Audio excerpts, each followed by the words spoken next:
to 𝗥𝗵𝗲 show. Thank you for tuning in. Thank you for always being here with us to listen, learn, and grow, because growth is where it's at. And we want to help you to really improve your life and business. So Rhea and I, we always want to share our knowledge so that you can really improve. And today, my amazing co-host, Rhea, she's going to be taking over the conversation. So you want to get your pad and pens out to, what she is going to share. So before I bring her on, I want to introduce myself. My name is 𝗥𝗵𝗲, and welcome. My name is Rhea, and welcome to our show. Rhea, I'm going to pass the mic to you. Thank you, 𝗥𝗵𝗲. And today's topic is a continuation of Increase Our Financial IQ by Robert Kiyosaki, of the 3 components to being a good real estate investor. And last week, I discussed on the good partners, good financing, and today I'm going to talk about good management. Now, before I proceed to talking about good management, I'd like to just make a summary of the good partners and good financing today so that we all get the 3 components to being a good real estate investor.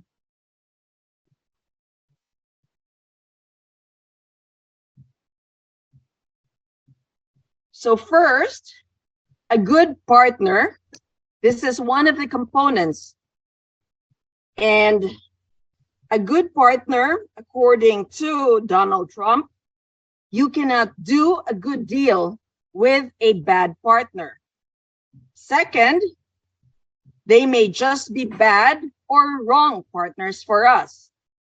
Third, for Robert's 300 apartment units, in order for the project to work, Robert must be sure that he has good partners. And good partners included his wife, Kim, the property management, which is Ken, and his partner, Ross.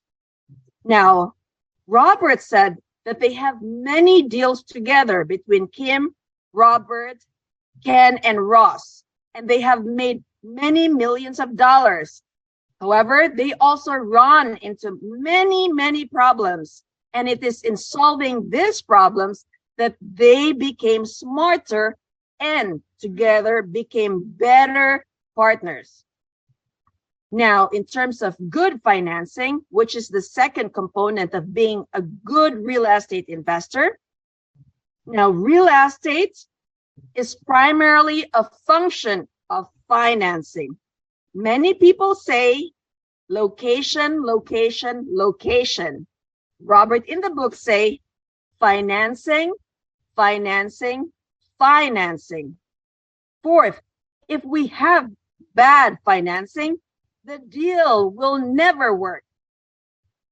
If we can secure good financing, then the deal works. An example, seller was asking $35 million for his $17 million property. Now, if the seller let us finance the $35 million purchase price at $1 per month for 30 years, and with a balloon payment at the end of that term, which is 30 years, Robert said he would take the deal and give the seller the full asking price of $35 million at $1 per month. Robert can afford the $35 million for $17 million property. Now, as they say in the world of finance, I will give you your price if you give me my terms. Now, I know some of us will think that $35 million is an extremely ridiculous example. According to Robert, it is not. In the world of finance, paying ridiculous price is pretty common. It is often just a matter of the buyer and the seller and their ability to use the power of finance to achieve their goals. An example that Robert provided in the book was, this was several years ago, there was a for sale building and land beside his office, Robert's office, very close to him. Now, the asking price for this is $2 million. Robert called his broker, and when he talked to broker, he laughed and said, and told his broker, the seller is joking, right? Robert thought that the value of the building and the land is worth $750,000. Now, advance to the future today, this building and the land was bought by a major hotel chain. And this major hotel chain put a flagship of his hotel. So they demolished the building. You still have the land, and they built the flagship of the hotel chain. Now, Robert did not know the price today. However, he thought before that $750 was the price.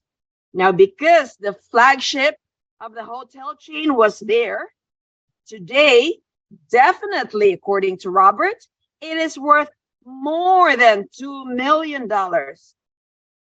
Now, as Robert's friend can say, the person with a better plan wins. Now, Robert, his plan was just to continue either renting that building and that dirt. Now, the hotel chain's plan for that $2 million that they brought that property, their plan was to demolish the building and build this flagship of hotel chain. So now, today, because they built this hotel, their plan was to build the hotel. This dirt with the hotel is worth more than $2 million. So that is what it means when Ken says the better person, the person with a better plan wins. The person with a better plan wins. That's what it means. Now, going back to this, it is the value that we see in the property. And as Donald Trump would say, think big. Now, Robert would say every time he passes beside his office, this hotel chain building, in that piece of dirt, he would remind himself to think bigger. So now, to continue on the 3 components to being a good real estate, we just went over the good partners, the good financing. Now we will continue on the good management. Good management. Robert says this is one of the reasons for his confidence in that 17 million 300-unit apartment is having good partners. Now, Ken, who is his partner, owns the property management company. Ken's partner, who is Ross, owns a real estate development company. Second lesson, property management and development are essential to increasing rents, lowering the expenses, and increasing the asset value. Third lesson, if I have bad partners, bad financing, and bad management, this 300 unit, according to Robert, would be a financial disaster. Fourth lesson, Robert says if he was the only one investing, he would not invest. Why? Because it is too big and it's too complex project for him. Fifth, having the control over these 3 components, the good partners, the good financing, and the good management.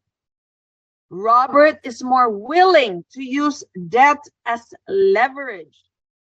Sixth lesson, without control, Robert would not use debt financing. Now, control, this is where you have the control of your partners, the control of choosing the financing, and the control of having the property management company. So without control, Robert would not use debt financing. Robert says if there is higher risk, such as speculating in a stock or commodity, Robert likes to use only the money that he can afford to lose.